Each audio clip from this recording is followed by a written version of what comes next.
Alright folks, this is not my regular video, so feel free to skip past this one if you're just here for 3D printing content.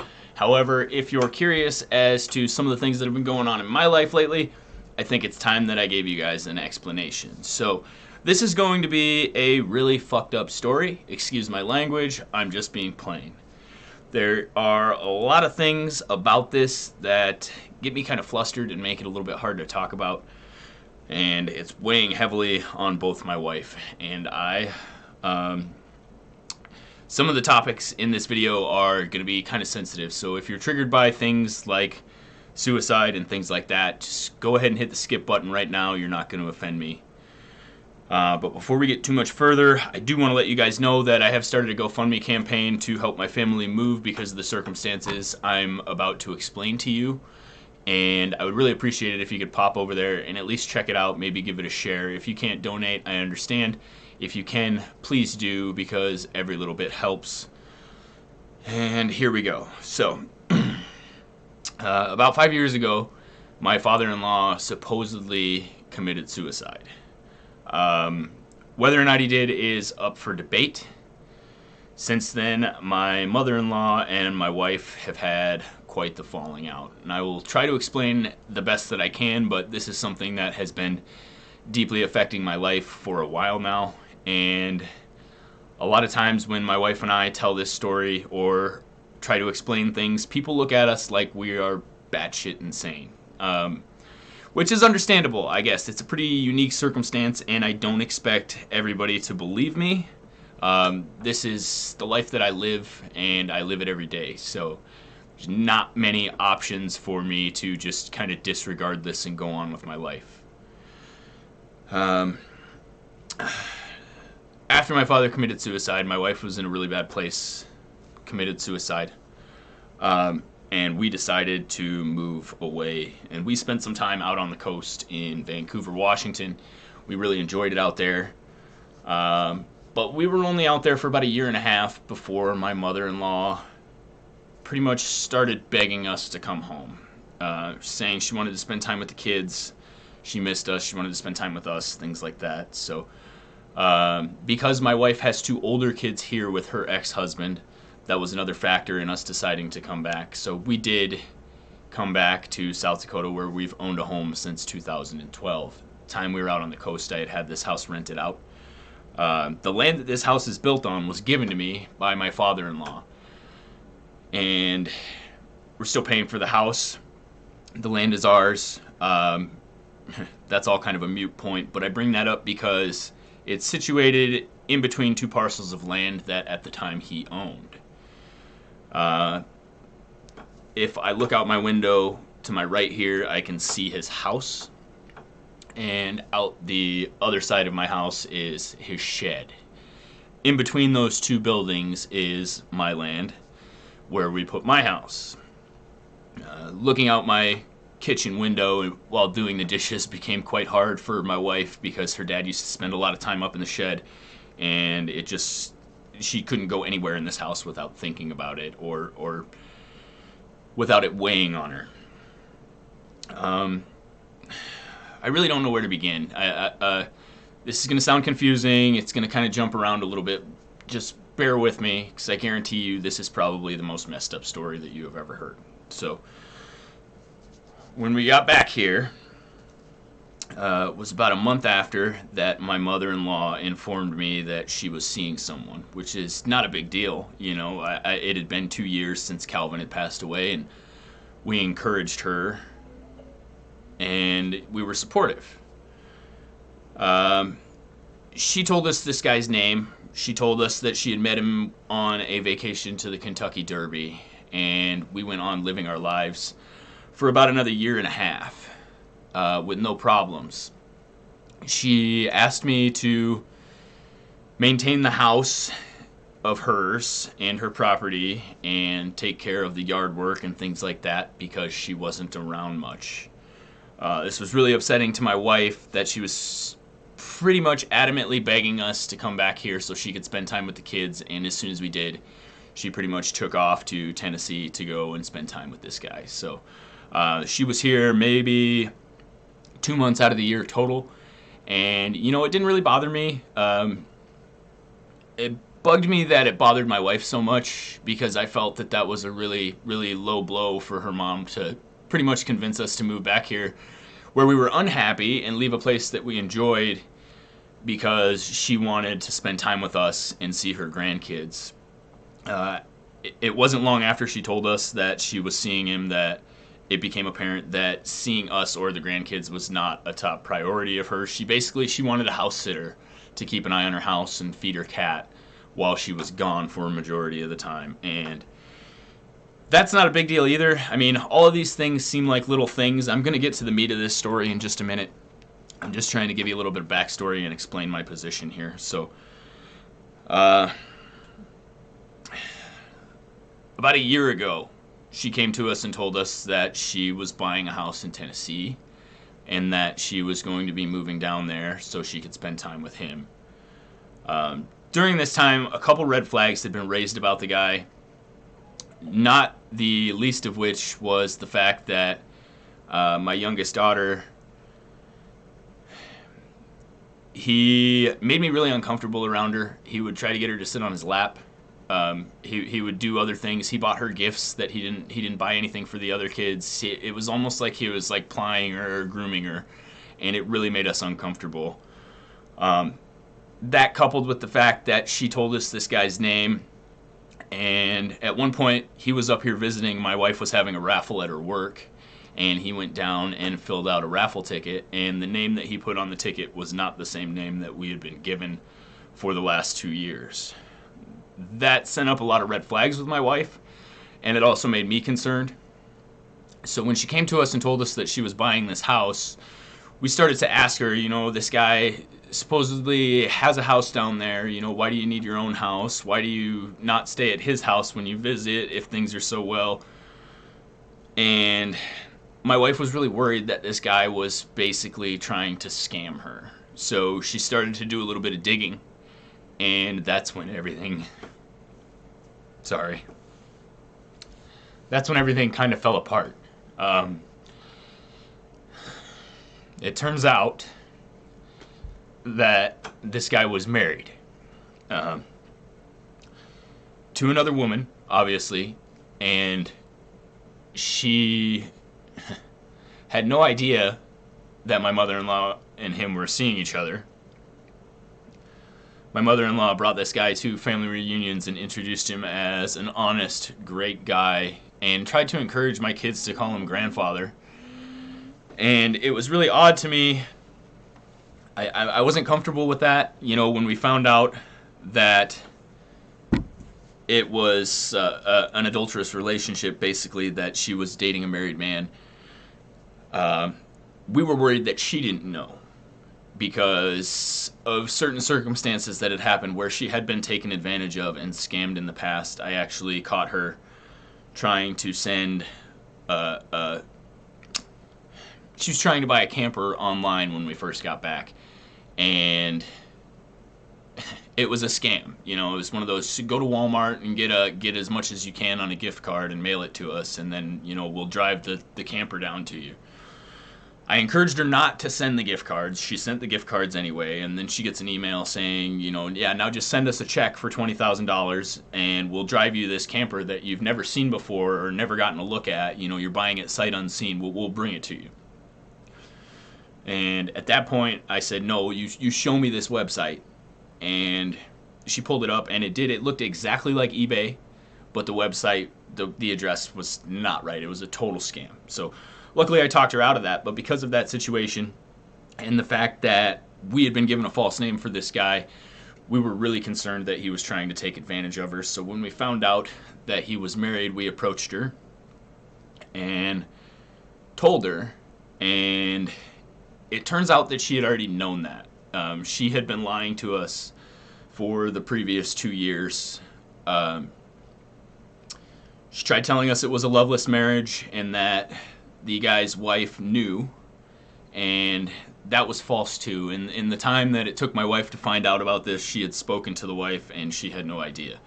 Then she tried telling me, well, no, they're just still married because she's really sick and she can't get insurance if they get divorced. So that was to me another red flag. To put this in context, the day that we approached my mother-in-law and asked her about her lies about dating this guy who was married, she started getting really defensive and acting erratically, and it was a really big red flag for my wife. Now, my wife and her mother were extremely close.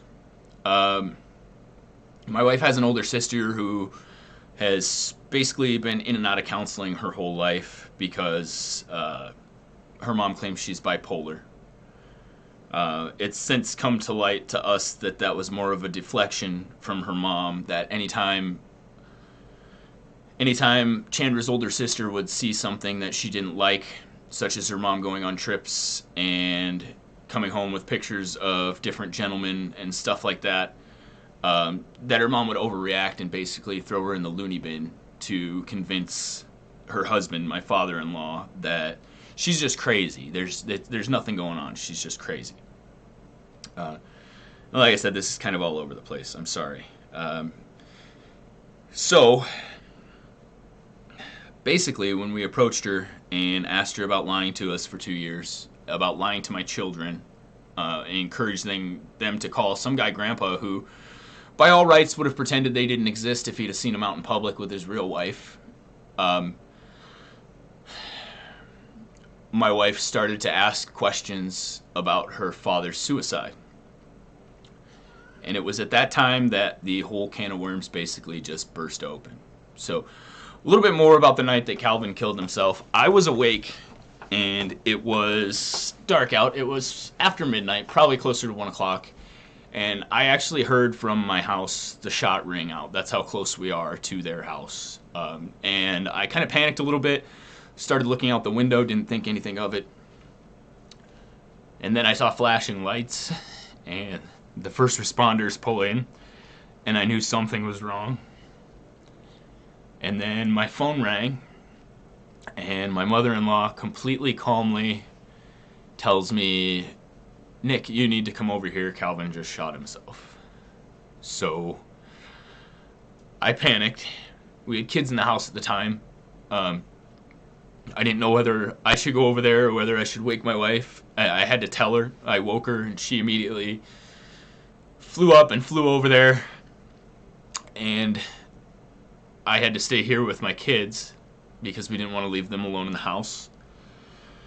So I didn't see exactly what happened, and I'm really regretting not going over there myself, because if I had, I probably would have picked up on a few more red flags that didn't occur to my wife at the time. Now, as I said, my wife and her mother have always had a good relationship up until this point. They've been very trustworthy, and because her mother tried so hard to push her older sister away and convince everybody that she was crazy, she kind of always relied on Chandra to have her back, and Chandra did.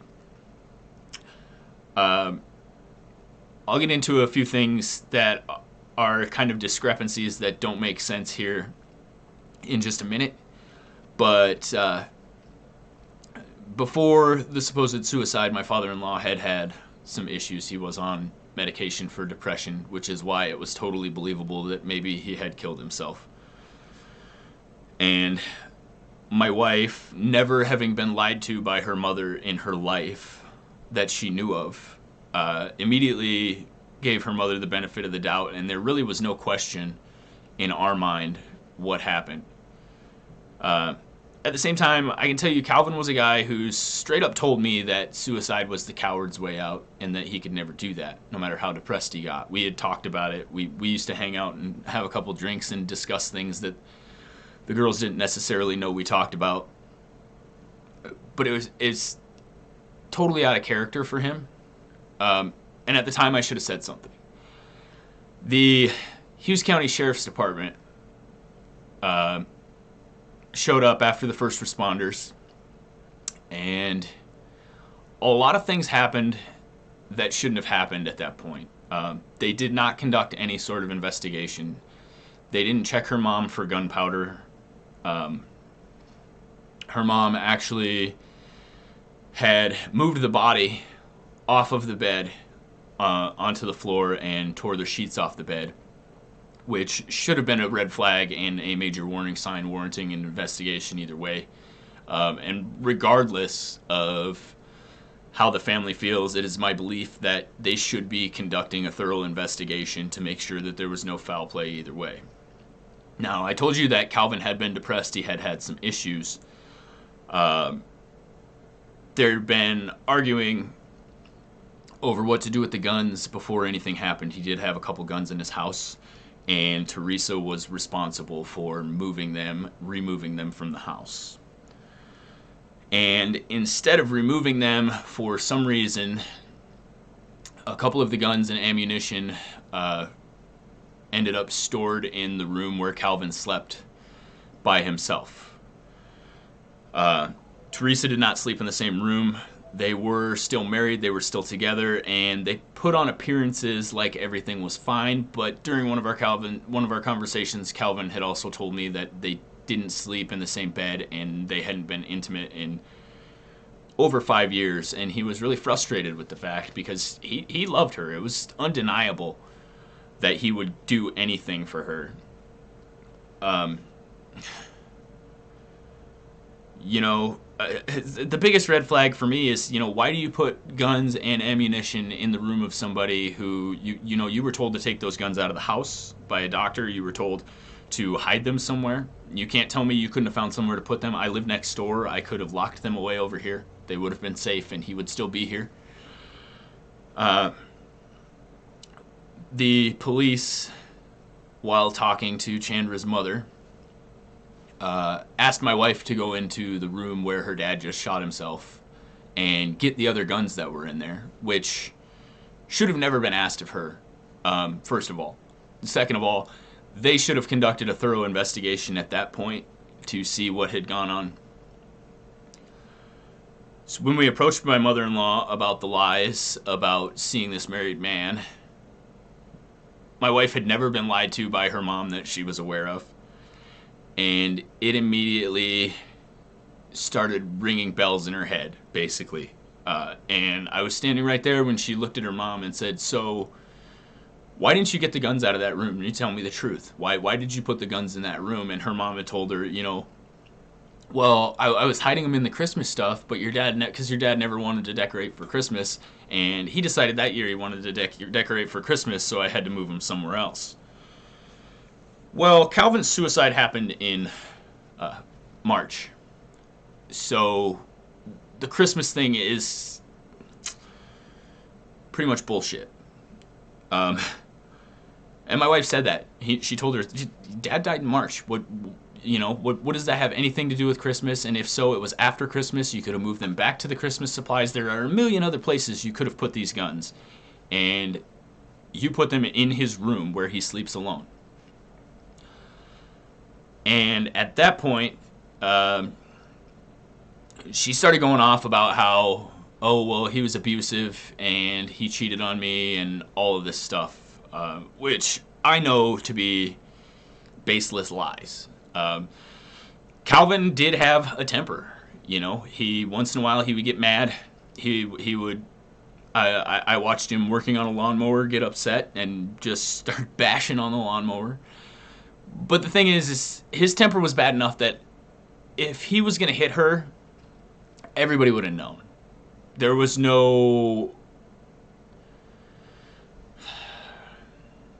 no way that he ever physically abused her, because everybody would have known. He couldn't hold his temper. He was known to once in a while he'd put his fist through a wall.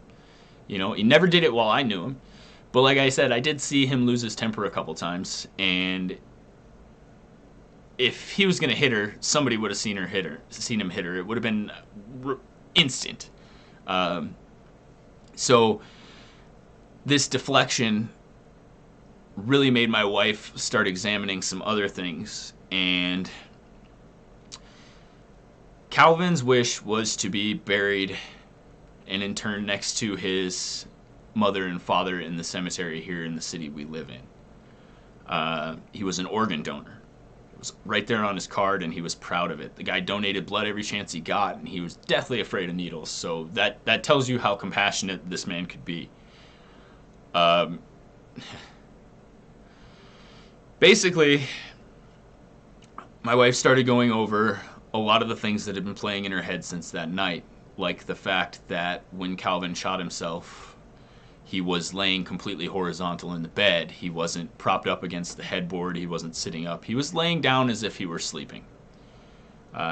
His CPAP machine was turned on and running, which is also kind of a weird sign because, I mean, think about it. If you were intending to kill yourself, would you turn on your CPAP machine like you were going to sleep and then lay down horizontally in the bed?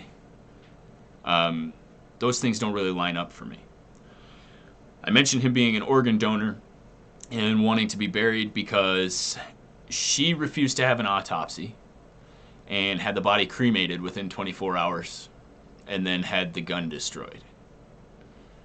Now, I can see after something happens to the person that you've been with for a long time, not wanting that gun around and just wanting to get rid of it. I can see that. But I can't see disrespecting his wishes to donate his organs or be buried in a coffin next to his mother and father and having him cremated in such a hurry. Unfortunately, having him cremated against his wishes makes it pretty impossible to reopen the investigation. And there are several other factors here that are just not right. When you... My wife is now a first responder. After this happened, she wanted to ensure that it never happened to anybody else again, and if it did, that she could be there to help because she felt like she had lost her father to suicide for a while. And she wanted to be able to help people that were in the same position. So she, in the course of becoming a first responder, learned a lot of things that also set off red flags, such as the fact that they would never tell you to move a body. They never tell you to pull a body off of the bed onto the floor. And, you know, tearing up the sheets and moving stuff is really, really not... I'm sorry, guys. You gotta give me a second. Okay. Anyway, all of this stuff that points to the fact that Calvin most likely did not kill himself. And it is our firm belief, though we cannot prove it, and we will probably never know for a fact, that she did in fact kill her husband. I know that may seem like a stretch because of the few facts that I've told you, but this guy that she met at the Kentucky Derby, it turns out she had been talking to in chat rooms online since at least 2 years before Calvin died.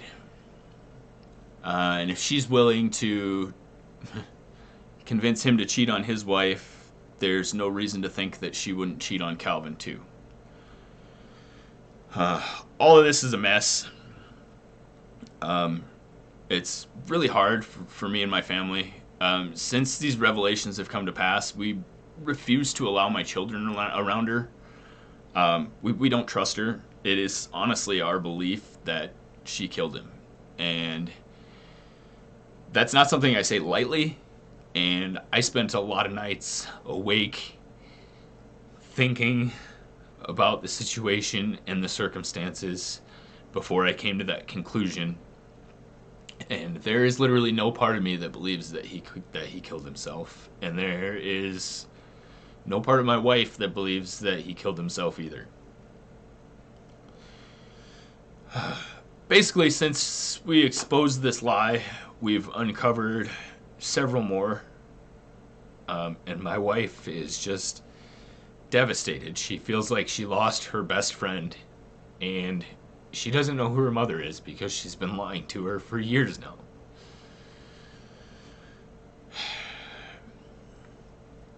One of the things that Teresa had requested that I do when we were taking care of her property was clean out the shed because she didn't want to go up there because it reminded her of Calvin because he spent so much time up there. And we had stored some stuff in that shed.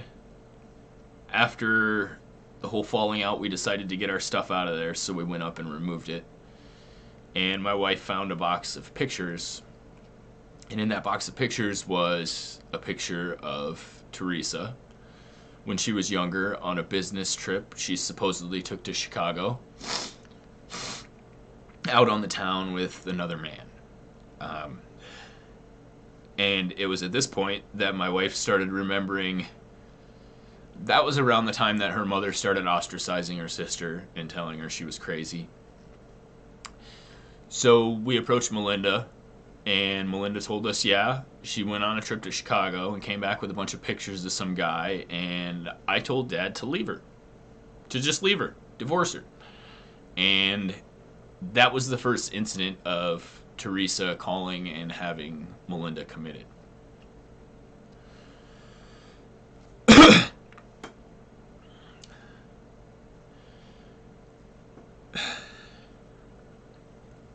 So, with all of this stuff coming up,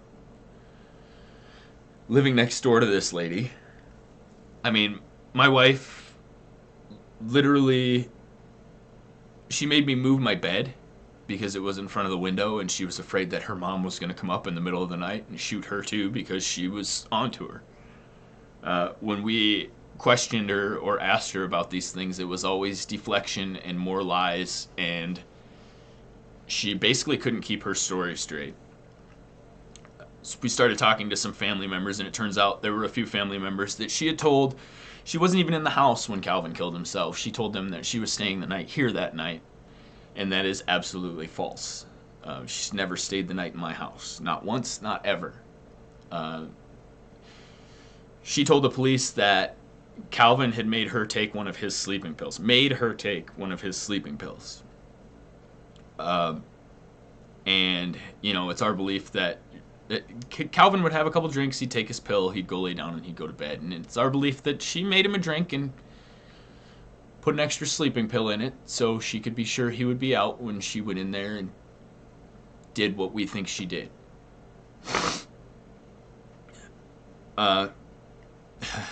It's illegal to take somebody else's prescription medication. So when she told the police that he made her take one of his sleeping pills, that also should have been a red flag.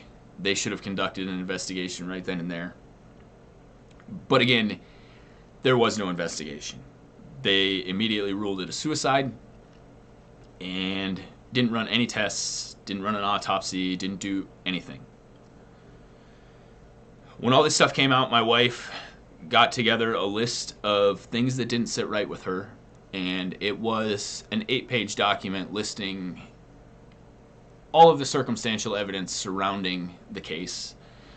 And she went to the Hughes County Sheriff and tried to convince him to reopen the case.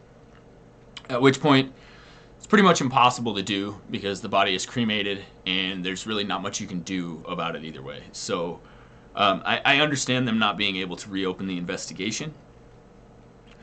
But at the same time, this was the beginning of a long and rocky relationship with the Hughes County Sheriff's Office. My wife basically went in there and told them, hey, you didn't do your job that night. We were the family, yeah, we were distressed, and yeah, you may have been trying to not cause any more stress, but you failed to conduct a thorough investigation. You failed to do your job, and because of that, my mother probably got away with murder. She asked several people what she could do to get the investigation reopened. She passed on the evidence that she had to whoever she could. But it turns out sheriffs don't really like being told that they're not doing their job, or accused of not conducting an investigation when they know full well they should have. And since then, the harassment has slowly been escalating. Not just from the police, from Teresa as well. After we had our falling out, Teresa took off to Tennessee, and because Chandra told the wife that they were having an affair, that man has now gotten divorced. And obviously that's because the wife did not know about it, which was another lie on Teresa's part, this marriage of convenience, and that the wife knew. At first I was extremely hurt, just that she lied to us. I wasn't reading too much into all this other stuff. I didn't understand why she would just tell us that and not the truth, because we never really judged her. I mean, people do things, people make mistakes. I've made my fair share, but at the end of the day, there were just too many red flags for my wife to let it go. And And so we'd talk. We'd stay up nights and we'd discuss it and we'd go over things. And like I said, at the end of the day, it is our thorough belief that she killed her husband. And you can't expect me to allow my children around that. Because we refused to allow the children around, she, while living in Tennessee, has tried to sue me for custody for visitation, which we adamantly refused. In fact, I shouldn't even be talking about that part because we're in the middle of a legal battle for it right now, but needless to say, it has cost me pretty much every penny that I have to keep my family safe and away from somebody who I think might do them harm or try to manipulate or lie to them. Now,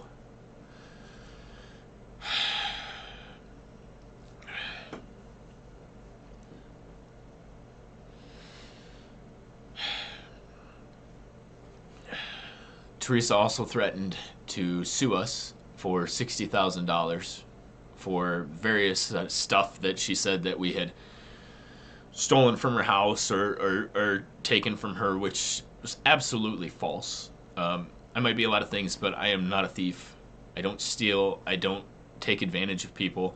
My wife has never so much as had more than a speeding ticket.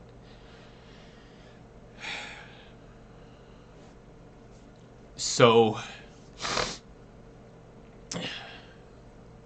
2 days before Christmas Eve, no, 1 day before Christmas Eve, it's a Friday, I pretty much ignored her threat to sue us and ripped up the letter she sent me. So, the sheriffs come knocking on my door, and they're telling me they're here to arrest my wife because Teresa said that she stole her checkbook and was forging checks. Which, again, was a totally fabricated lie. She tried to have her own daughter thrown in jail over Christmas out of spite to teach us a lesson. I talked to the police officer and unequivocally proved that we did not take her checkbook and my wife did not forge any checks. At this point, we were just hoping it would end, that she would go to Tennessee and just not come back. But unfortunately, it didn't work that way. So the next time she came back, she posted on Facebook that she was arranging to sell all of her property here and that she was going to be moving to Tennessee full time. And while she was here, my wife insisted that I put up security cameras around my house because she didn't feel safe. So I did. I put a camera on all of my doors. And one day, she was at work and I was at work. I was roofing at the time, and I got an alert on my phone that there was motion on my camera, so I checked it, and it was Teresa walking up to my house. And she came up and put a very passive-aggressive note on the door, more threatening stuff that just really didn't need to be said. So at this point, I called the sheriff's office and I filed a report on her for trespassing and said I didn't want her on my property and that I wanted to press charges for trespassing. Well, the police officer refused to come and collect the evidence, the picture that I had of her on my property. It was a date and time-stamped photograph. And basically told me, don't call me again. Literally in his words. I said, so you're not going to do anything about this? He said, no. I said, so what do I do if I have her trespass on my property again? He says, well, don't call us. So by now, things between us and the sheriff's department had started to escalate. We had some tensions. But it didn't end there. A few weeks later, I noticed a guy out behind the shed, removing stuff from the shed and loading. There was a bunch of spools of wire, and this guy was loading them into his truck. So knowing that Teresa had a tendency to kind of blame me for things that I didn't do and try to get me in trouble, I stood there and videotaped this guy to make sure that I had proof that I wasn't the one taking anything if anything happened. Sure enough, 2 days later, the police show up at my door telling me that they're here to arrest me for stealing over $2,000 of copper wire. And at that time, I again pulled out my phone and I produced a video of the gentleman taking it. My wife actually knew the guy. We got a hold of him, and he came and he told the police, no, here, he had a signed document from Teresa saying that in the process of cleaning up her property, he could keep anything that he hauled away. He showed that to the sheriffs, and again, the sheriffs could press no charges because we had done nothing wrong. So again, they left. The whole thing's so messed up, you know. My wife basically accused them of not doing their job, and because of that, they immediately, in every situation, have sided with Teresa and refused to give my family the protection and assurances that we deserve as American citizens. I mean, I pay my taxes. I support the local sheriff's department. I have no problems with law enforcement. They apparently have a problem with me, though. And people always tell me that I'm being paranoid when I say this, but that's why I felt like I have to get the whole story out there. I need people to know, because of the incident that happened last week with my wife. I am very concerned that something is going to happen to one or both of us, and if I have no recourse to call the police if something happens, then I am absolutely not safe here. We recently found out that my wife is pregnant again, and we were very excited about it. We were very happy, but I don't want to bring another kid into this mess. We cannot stay here. Teresa, Melinda, my wife's older sister, had been filing for a restraining order, and the last time the police showed up here, when I called them for trespassing, the one cop refused to come. When I got off work, I came home and I called the state troopers and asked them to send somebody out because the sheriff's department was refusing to help me. And they called the sheriff's department and sent out a different sheriff. Now, this sheriff did come out. He collected my evidence and he talked to me, and he actually comforted me quite a bit and seemed like a good guy and like he actually believed me. However, a week later, he was no longer with the sheriff's department. And the picture that he collected somehow never made it to the state's attorney either. Now, you can chalk all of this up to coincidence if you want, but I know better. So, I'm lost. It's just a long story, and I'm sorry. I just got to get it off my chest. Like I said, I need somebody to know the story because if something happens, I need it documented somewhere. So,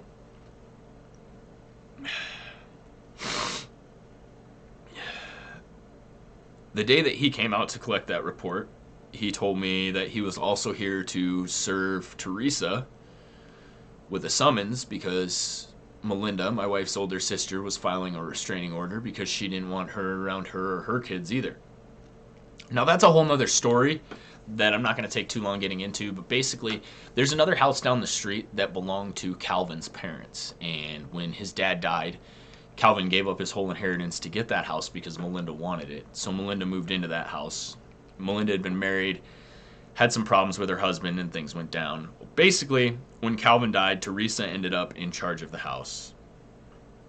One of the last things Calvin told me was that, you know, when I die, Melinda's going to get that house, and you're going to get the land with the shed here, and then I don't care, I don't want the land. But basically, he told me that it was his desire that Melinda get the house that he grew up in. So she was staying there. Teresa technically owned the house. Melinda had been paying on it on and off for years. Her mom had helped her a little bit with some missed payments and things like that. And then Teresa comes up and basically tells her, well, I need you to buy that house from me, and I need you to buy it right now, and it's going to be $180,000. Well, this is 3 years after Calvin died. And keep in mind, a couple months after Calvin died, Teresa told us that the estate was settled and everything was done with. And at the time that she approached Melinda, it had just come out that the estate was not settled. And with my wife being listed on the estate, they gave her a listing of all of the things that were of value in the estate and the value of said things. And that property was listed as being valued at $70,000. So not only was her own mom trying to cheat her out of her inheritance, she was trying to charge her double what it was worth. This just kind of goes to tell you what kind of lady we're dealing with here. And that's why she moved away, and her mother continued to harass her. She wanted to get a restraining order, and the cop said, I'm going to go serve her this paper. Is she home? I said, yeah, I just saw her a minute ago pulling into the driveway. She's home. So come time to go to court for Melinda's restraining order, and Teresa doesn't show up. So she's granted the restraining order, but a couple hours later they called her and revoked it because they said her mother was never served. So they're actually supposed to be having another court date about it here in a couple of days. We talked to my wife's aunt, Teresa's sister, the other day, and she told us that Teresa had told her she wasn't going to make it up here for the court date. She was going to send her lawyer because she had fallen and injured her knee. This was a big relief for my wife because when this lady's in town, my wife doesn't sleep. She is overly anxious. She's seriously worried that she's going to do something to us. And I can't say I blame her. I have the same worries too. Basically, what it comes down to is, we woke up this morning, and it's about 6 o'clock. My wife went out for a cigarette, and there was a light on in Teresa's house. Now, Teresa wasn't supposed to be back in town. I don't care. Come and go as you please. I like to know you're here just so I can keep a better eye on things, so I can keep us safe. But the second our bedroom light turned on, all the lights in the house went off. And when we stepped back inside, immediately on my front camera, I see someone pulling out of their garage and peeling out and taking off. Why she would be over there sneaking around in her own house in the middle of the night, why she would lie and say she's not coming back when she in fact was there, those are two things that make me really leery as well. More about the sheriff's department. I had a gentleman approach me in town here the other day and tell me that he was approached by a gentleman from the sheriff's department who told him that they were investigating my wife for selling methamphetamine. Which, if you've ever met my wife, she'll have a few drinks once in a while, but she's not that kind of person. And neither am I. I'll be honest. I might have been a hard-headed little bastard when I was 17 and made some mistakes, and yeah, I did do some things that I'm not proud of. But I was 17. And when I was 17, I had my first kid. And since then, I have done everything that I can to get my life on the straight and narrow and do everything that I can to improve my life for my kids. I don't do drugs. My wife doesn't do drugs. It was really disconcerting for me to have the sheriff's department going around and not only saying they were investigating us, but actively telling people that we were selling drugs out of this house and that they were investigating us for it. So, like I said, you can call me paranoid all you want, but these things happened. I've done nothing to provoke them. I've only tried to protect my family. I cannot stay here. I cannot keep my family here. I need to get out of this state to somewhere where we feel safe, where we don't have this history, where I don't have to worry about the police trying to arrest me for things that I'm not doing constantly. My kids deserve better than that. My wife deserves better than that. And I feel I deserve better than that. I have done nothing but try to stand by my wife through this whole thing.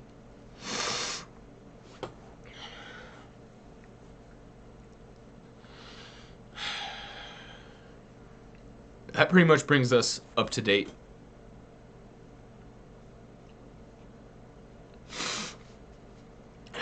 And hopefully now you understand why I'm really leery of the sheriff's department And hopefully now you understand that it's not just paranoia.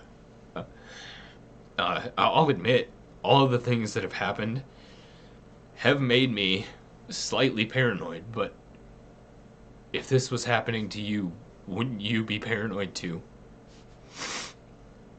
I don't want to live like this. I don't want my kids to have to live like this. I don't want my wife to have to live like this.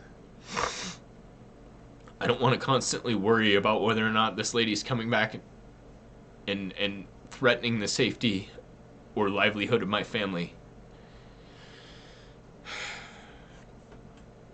So, again, that's why I set up this GoFundMe. Not only do I need more money for lawyers to fight to ensure that she doesn't ever see my kids and possibly harm or even lie to them, I need to bring my family someplace safe. I need to bring my family somewhere where we can thrive and feel like we live our lives not in the shadow of something we can't change or someone who is determined to spite us at every chance. And it's really sad that this is my wife's mother we're talking about. And